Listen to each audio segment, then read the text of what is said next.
Hello and welcome to our special episode, London Eye, from London, where we are talking to a lot of investment managers who manage money in emerging markets across the world. And my guest today is an EM veteran, Sonja Laud, Head of Equities at Fidelity. Sonja, thank you very much for joining in. My pleasure.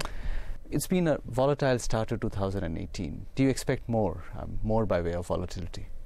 The short answer is yes, but I think it's worth highlighting why we actually believe that volatility is here to stay. If you consider 2017, obviously has been an extraordinary year, not only because equity markets have had a very, very good run.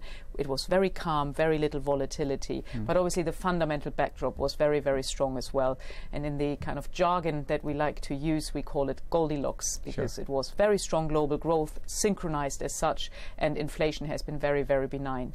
Now, when we entered 2018, we still had a very strong backdrop in terms of the growth picture. But what we started to discuss is, whether inflation really could stay as benign as it has been all throughout 2017. And obviously, as it turned out at the end of January, it was the upside surprise print in the labor market data in the US that caused the initial kind of trigger for the first sell-off. Now, ever since, markets had to digest that actually some of the growth indicators seem to have softened, particularly in the developed world. And as such, obviously, there's a bit of a question mark, is that the start of the end of the cycle? Is that the start to a more severe slowdown? And as such, we have seen a lot of activity, a lot of noise. But if you look at year-to-date performance, actually, markets haven't really moved in any direction. The same applies to the bond market. And I think really this phase of reassessing whether this is now really the final part of the cycle, or whether we can assume that this is just a kind of a midterm pause, is something that will be here to stay, and to my mind will really kind of move markets. We might end up actually with very little real kind of movement in absolute terms, but there will be a lot of noise and volatility that accompanies this. Well, you've sort of asked all the questions which I had for you in that opening summary, but which side are you on? I mean, are you more scared of inflation coming back and further powering on the bond yield beyond 3%, or are you in the camp which believes that growth will begin to slip off now?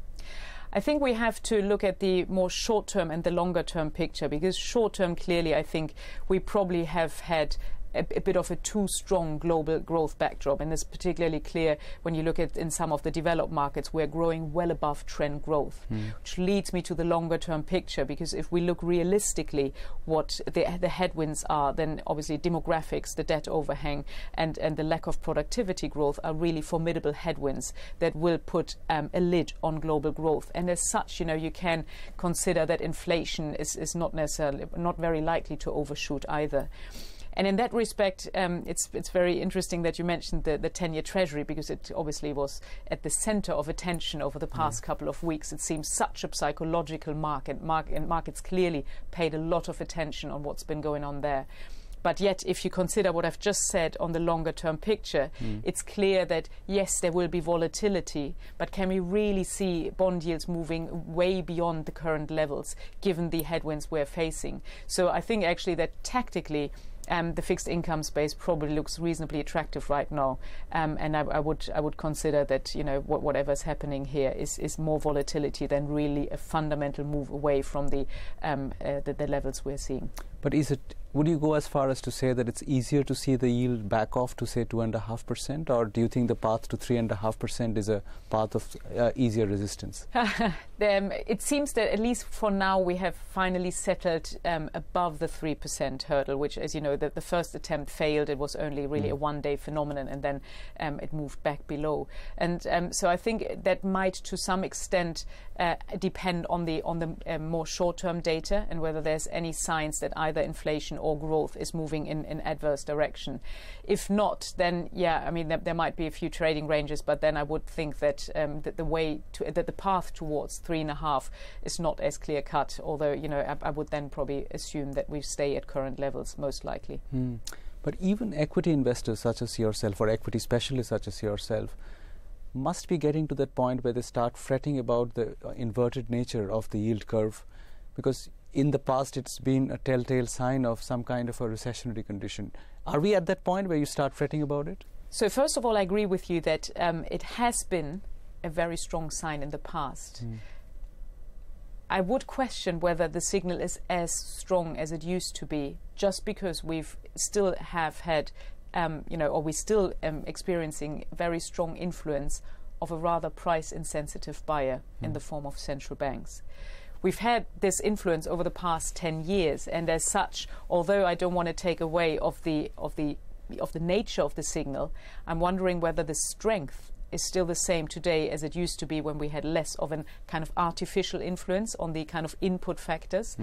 Because if you look at the other signals within the market, yes, they have been slowing to some extent, but not to an extent that would really point to an immediate correlation with the kind of flattening of the yield curve, although it's obviously true that it is very, very strong, and we definitely should not ignore it. But I would probably put it more in context with other signals this time round. Since you mentioned the central bank, everybody dreams of a very smooth transition away from this tightening into a tightening phase.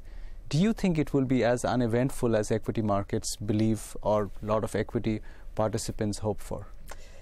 I would doubt that, just simply because we should be aware of the magnitude of the experiment that has unfolded over the past 10 years. And my fear is that we've kind of grown accustomed to the fact that they're just there and they're part of the day-to-day market activity. So taking them away, to my mind, naturally has to have some implication. The magnitude of these implications, I think we all don't know, and it obviously depends on how quickly they are implemented. But I cannot really subscribe to the idea that we've all signed up for the positive implication while they were there on the way in, i.e. providing all the liquidity to markets. And then I assume at the same time that if we take all this positive support away, that it does not have any consequences and will have a neutral impact on market. But to my mind, it's more about the awareness that this might not necessarily be a neutral market event, because for the time being, we don't know. The only thing we know is that from a communication standpoint, central banks clearly are very willing to be very, very cautious and tread very, very carefully. Do you think markets were actually quite complacent about this, and maybe the realization is sunk in, which is why we are seeing this volatility of 2018? Yeah, to some extent, although to my mind really it is the potential change in the fundamentals that has kind of led to the initial reaction function. And I think for most participants really the idea still is, okay, it's only the Fed so far that is raising rates, and let's face it, none of the central banks really has started to work on the balance sheet question, and it's the ECB that only just now tries to reduce the monthly purchasing program. So we're not really there yet that we could say that we are at a tightening phase, a proper tightening phase. Although, to my mind, I agree with you, it's important enough that we stop the liquidity, i.e. we have this transition phase from quantitative easing towards quantitative tightening. And we clearly have to be aware on the potential implications. Because if you look at markets, market valuation levels, then clearly we as equity investors have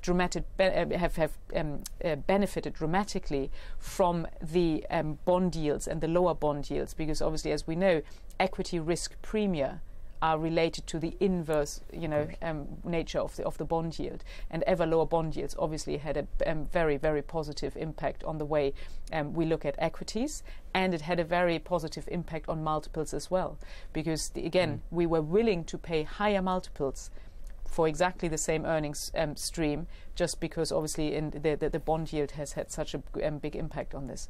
Do you fear though that if we don't have such a very smooth transition, there might be a massive reset in asset prices as the world gets to live with much less liquidity? It's a good question, because to my mind it will depend a lot whether this might coincide with a recession.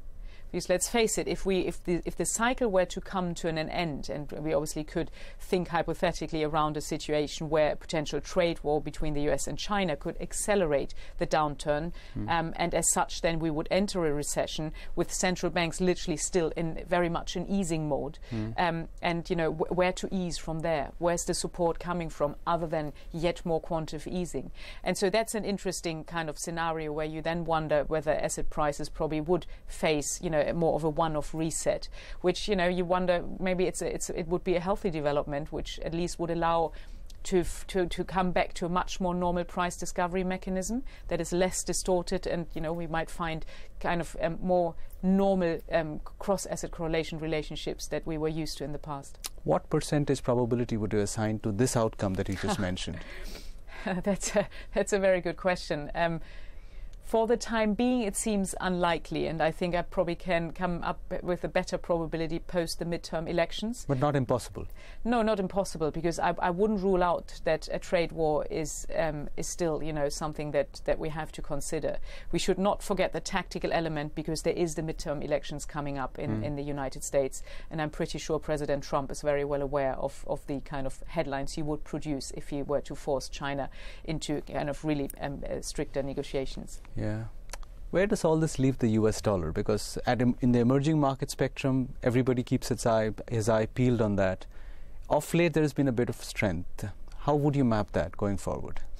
I think we have probably seen the bigger part of that move already, and you're quite right to point out that, particularly obviously from an emerging markets point of view, this is very, very important. And I thought actually it was very interesting to see that, although we have been arguing that emerging markets look a lot stronger if you look at the developments that have happened on the ground and you look at the fundamentals, yet again, when the dollar started rising, we have seen the first jitters emerging, particularly of the within the fixed income space and the local government bond space.